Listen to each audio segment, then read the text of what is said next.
We're coming over to the Sky Pad to have a look forward to the King George. Let's just remind you how we bet for the King George on Saturday at Ascot. And Auguste Rodin is the 5-4 favourite. Prince of Wales Stakes winner at the Royal Meeting. Derby hero here in Ireland last year. 7-2 Rebels Romance for Godolphin. 5-1 Bluestocking, who's timed up a tad actually. She's been very strong this year in 2 successes so far. Continuous, last year's Ledger winner, another for Aidan O'Brien, along with Luxembourg, another stablemate. And also on 10-1 is Sunway for David Manouzier, horse who ran well in Ireland last time and has campaigned in France as well. Where should we start? I suppose we've got to start with Auguste Rodin. Let's have a look at the Prince of Wales win. There he is, the eventual winner of the race. We'll just roll it through and you can tell me why this horse is favourite for the race, and such a clear favourite.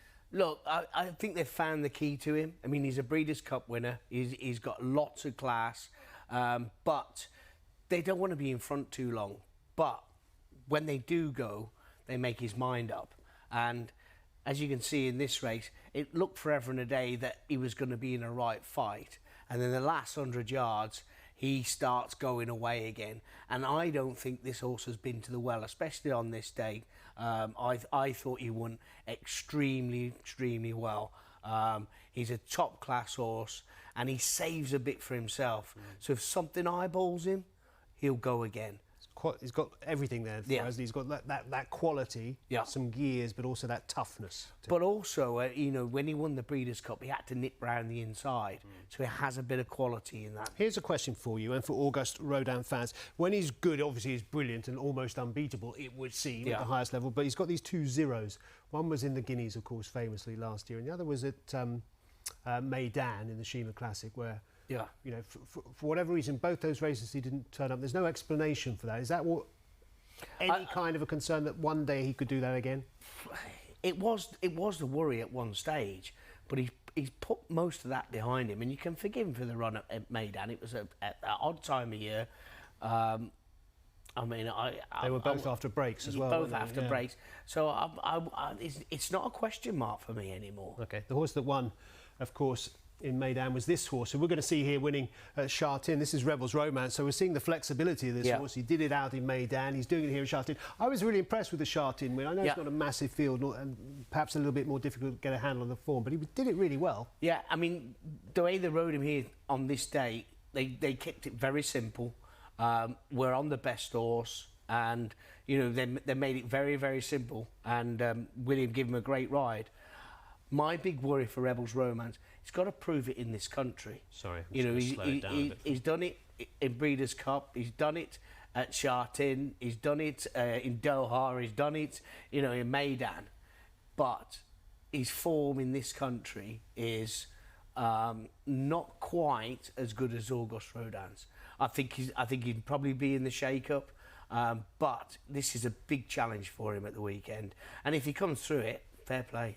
Yeah, it's a question, isn't it? It is a question. It's just that slight doubt in the back of your mind. OK, we'll take you back to Royal Ascot. This is the Hardwicke Stakes. Let's just remind people, that was Isle of Jura, which was an emotional success, of course, for Callum Shepherd. This is the French horse, Goliath, who eventually finished second. Right back here, Middle Earth. Sheen Murphy's going to be on board that one. And another horse just to watch out for. This is Continuous, last year's Ledger winner, who's going to sort of plug on, I think is fair, into 5th place. What do we make of this, particularly in relation to Isle of Jura? Is not going to be there, of course, but Goliath in second, the French horse.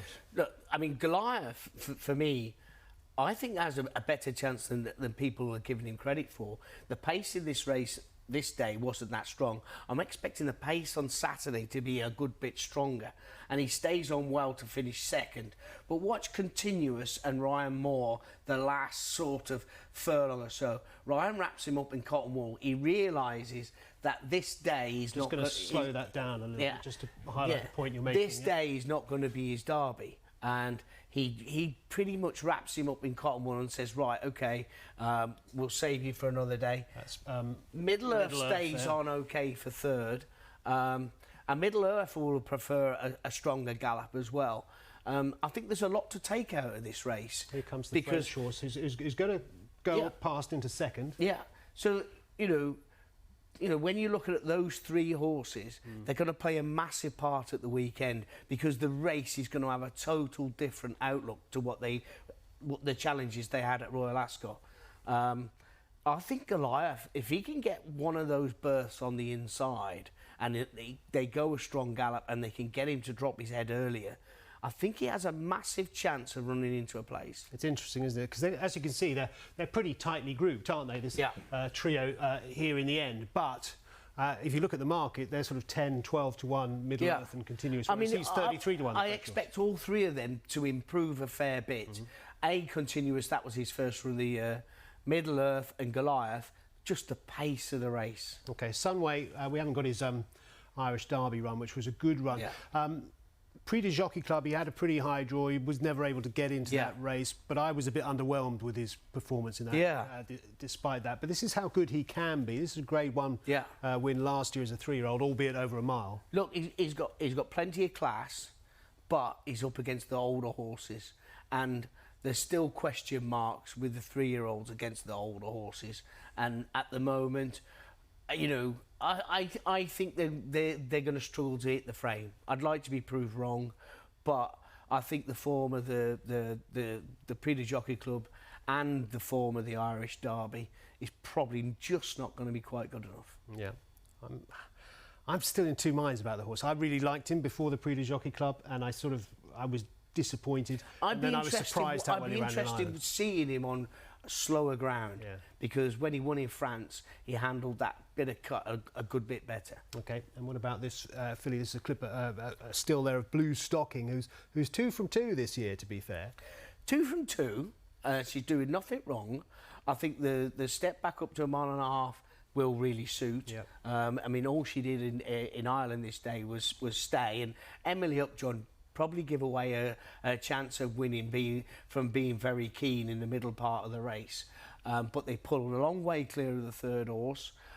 Is she a better horse this year? Is she a better racehorse this year? She probably needs to be, doesn't she? She probably is, but she's taking on the Boyce. And although she gets an allowance, I think she's a smaller price than what she should be. Yeah, it's interesting. She has tightened up in the last couple of days. Bluestocking, perhaps only on the back of confirmation that she will take a chance. But take nothing away. Every horse we've talked about, if one of them wins, we have a reason for it winning. It's a real class race. Is that the case if Auguste Rodin brings his A game, or would he possibly need to underperform in order to get... I agree with you. He would underperform if he doesn't win. I think he's on paper and from what I've seen, he's the best horse in the race. And I think the way that the race will pan out, because you've got to remember, Aidan O'Brien will have 2 horses in there that will make sure it's a genuine end-to-end gallop. And not only will you have to quit, you'll have to stay. I think it's going to be a great challenge for the other horses, but I think Auguste Rodin could prove to be the champion horse this year. Yeah, well, I offered Seb a free fiver earlier on. He said I put it on Auguste Rodin, which was perhaps not very imaginative. But if you think he's very much the horse to beat, he is odds against Auguste Rodin, the 5 to 4 favourite. We'll just throw the market up, and I find it quite hard to like the second favourite in this Rebel Romance. I have to say, for the reasons you've said, which is I'm just not sure how that. I mean, it's just that niggly question mark.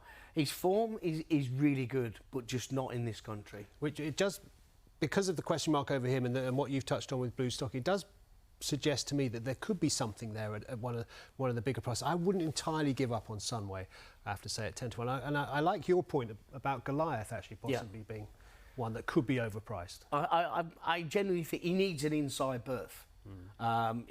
Because then he can land in the pocket like he did at Royal Ascot, and if they go that stronger clip down into Swinley Bottom, he'll settle a good bit better. Yeah. Cracking race to look forward to. You see it live with us, of course, on Saturday. Our top team will be on course. Me and Seb will be on course at Ascot on Friday as well. Looking forward to that. With Seb, no better place to be for a couple of top days of sport with us here on Sky Sports Racing.